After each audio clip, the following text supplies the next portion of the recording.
Genji and Mercy are by far the most underrated combo in the game that I feel like a lot of these newer players or even lower elo casual players just don't understand where the power comes in from the two working together. They actually have really good synergy, but this can only be brought out by a very good veteran experienced Genji player, and the similar also applies to the Mercy player having to be very experienced and veteran in the way both their movement and mechanics work going into enabling one another to just pop off, right?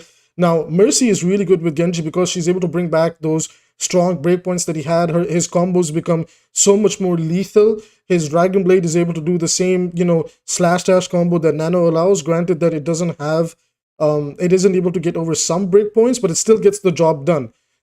So I feel like this duo comp in particular doesn't get as much credit as to something like Mercy with hit scans or the flyers.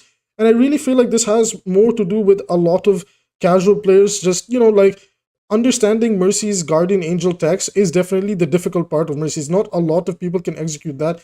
The same thing comes to Genji as well. I've always argued in my previous videos that the Dragon Blade is the easy part of Genji, that with a little bit of training and muscle memory, anybody can do some good Dragon Blades to at least get 2k to 3k in a fight. However, the real challenge of Genji is managing the 3 different projectiles, the shurikens that he has, and landing those combos to be alive in team fights and bring pressure away from Dragon Blade, and using your combos to really, just feel like a lethal threat on the field. And Mercy actually enables for that. Now, there's an argument that could be made that there's very few good Genji players out there in comparison to the amount of Mercy players, and a lot of Mercy players, they're usually very anxious to play with this idea of pocketing a Genji because they feel like they may be throwing themselves to, this line of sight where they're going to be just bursted down instantly and things like that. Now, this is why I said that a good Genji player, a veteran in both regards to Genji and Mercy, they will understand how to use their different techs in order to get around. So, for example, a Mercy might be damage boosting Genji's poke until he gets close enough into a fight. She may just damage boost him the moment he dashes in, and right from there, she's going to backwards Guardian Angel towards her team and wait and analyze the situation, that if it's safe, and maybe we get a pick or two here and there, she will return to the Genji and help him pop off, or she will stay with her team and enable, like, let's say, a Soldier 76 to apply pressure that then the Genji could follow up on and keep going. So the playstyle for Mercy becomes a lot more dynamic rather than just, okay, I will just sit behind my hit scan and behind this corner and never play the game. But again, I feel like that just plays into Mercy players. Like, a lot of them, they're just very anxious. They don't want to die. They care a lot about their stats, and I completely understand that. But it just feels like you're holding yourself back from discovering a new avenue of gameplay for this character, and you should definitely try it. However, that involves actually learning the depth that comes with Mercy's movement. Now, I'll be one to say, while Mercy's core gameplay in healing and damage boosting is rather simple and straightforward, her Guardian Angel mechanics, as well as the different techs that come with it, are definitely the challenging part of her. Not everybody can learn it. Yes, I'm sure everybody can do a basic super jump, but understanding how to utilize the different Guardian Angel movements, as well as where to use them, and backwards Guardian Angel, and all sorts of other techs that are out there discovered by wondrous Mercy content creators, very few people can execute these. And I've seen that. Like, I know like 2 Mercy players in my entire server, other than my duo, that are able to do these things. And obviously I see them more often than not because I'm playing in competitive at a higher levels of play, so we see the same people almost every other day, right? And this is what I see too. There's a lot of people that get surprised that, wow, this Genji-Mercy comp is actually really working. And it's just like, yeah, when you, like, this is one of those things where it's like, if the 2 players understand the skill ceiling of their characters and they know how to make them work together, you're definitely going to find success in a way that nobody else has ever seen before. But I feel like pushing this weird narrative where people are saying things like a Mercy should never pocket Genji or something like that, this is just really silly. Like, what's the point of pocketing a hit scan player if they can never land the shots? You're hiding behind an Ashe and they're never doing anything, right? You're hiding behind a Pharah who's too scared to take aggressive angles to really be able to get value out of her rockets, or even an Echo that may want to go on a flank to delete 2 supports at once. So a lot of these arguments could be made that, what's the point of pocketing these people, right? Now, here's the funny thing. A lot of Genji players, we like to, throw ourselves into the face of danger and 1v5. So we're always in position to take a 1v5. That's kind of what we want. Is that the best thing to do? Nah, we should probably play a little bit slow and with the team. And you should.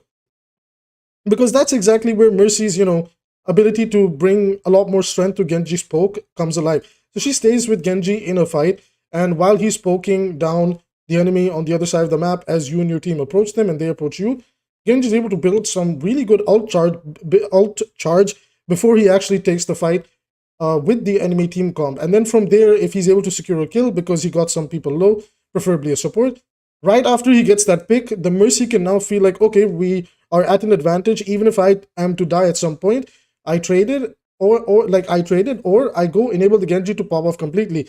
Now, in my personal experience, because I'm one of the few rare birds that actually knows how to play this comp properly, and granted that there's a lot of credit that has to be given to my duo, Evelina. She's a fantastic Mercy player, very, very good with her mechanics of movement.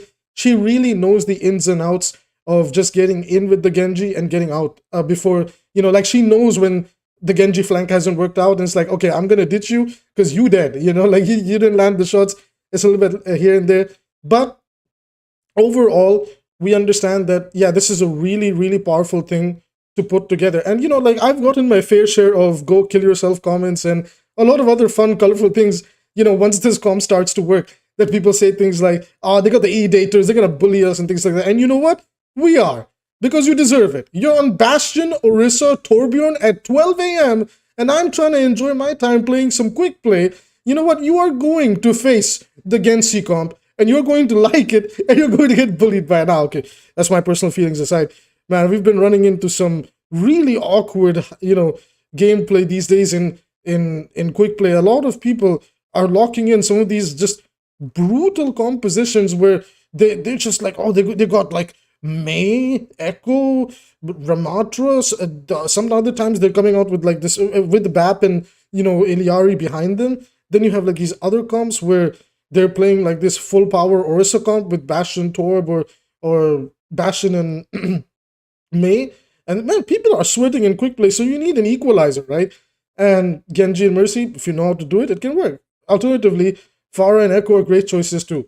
Now, what is my conclusion in regards to the best Mercy pocket character and things like that, right? Now, I'm definitely going to say this. I don't think necessarily there's a best character for Mercy to pocket. Why? Because it entirely depends on the person playing the character.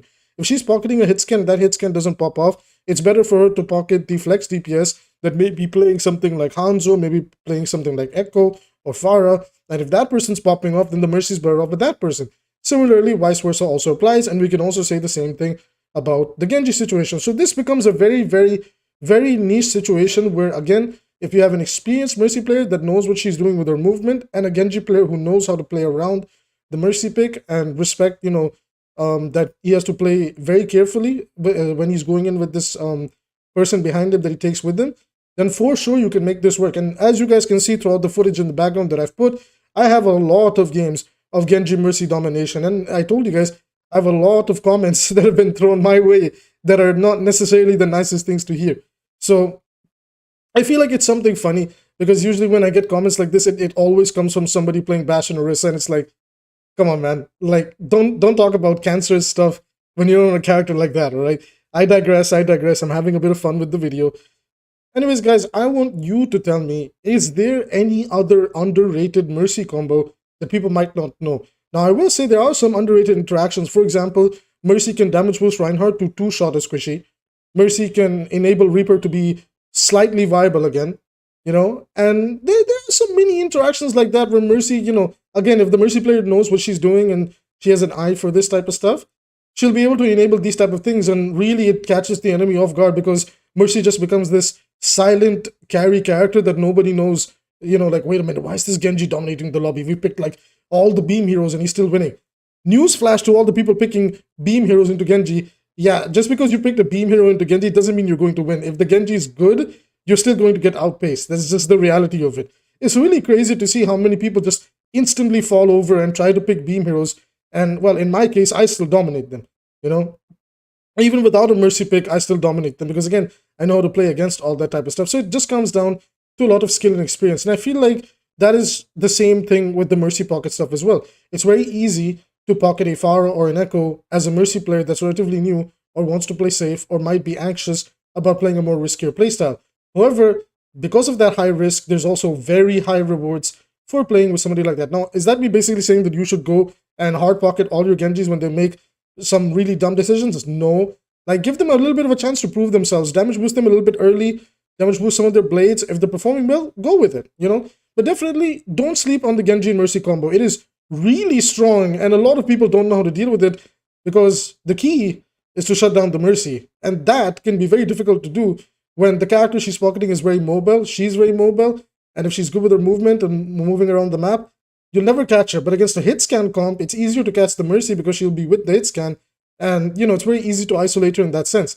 It's not that easy when she's moving around. That's why it's harder to kill her when she's with Pharah and Echo as well, because she's just moving around, right? So yeah, that's just like a little fun video I wanted to do for today. Wanted to hear your guys' thoughts on it as well. And I just love this combo. I love these two characters. They have a very special place in my heart.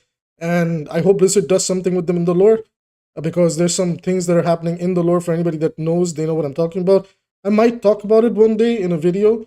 But yeah, Genji-Mercy, really good stuff. Thumbs up. Have my support. Mercy players out there, don't be scared. Genji players, do your best to peel for your Mercy and your other supports. Really, we have a lot of strength in our kit to do that. Now, with that being said, if you guys want to support the channel for free, you can do so by hitting like and subscribe. Drop a comment to let me know your underrated Mercy, duo character that you really enjoy having. And let me know if you guys want to see more videos like this, where I talk about some topics that are not necessarily popular. And we can do all sorts of fun stuff, you know. The video for Doomfist and Lucio is on its way. It just needs a little bit more time because these characters are a lot more in depth, and I have to try and do my best to simplify their problems so even like newer players can understand what I'm talking about. Now, with that being said, I will see you guys in tomorrow's video.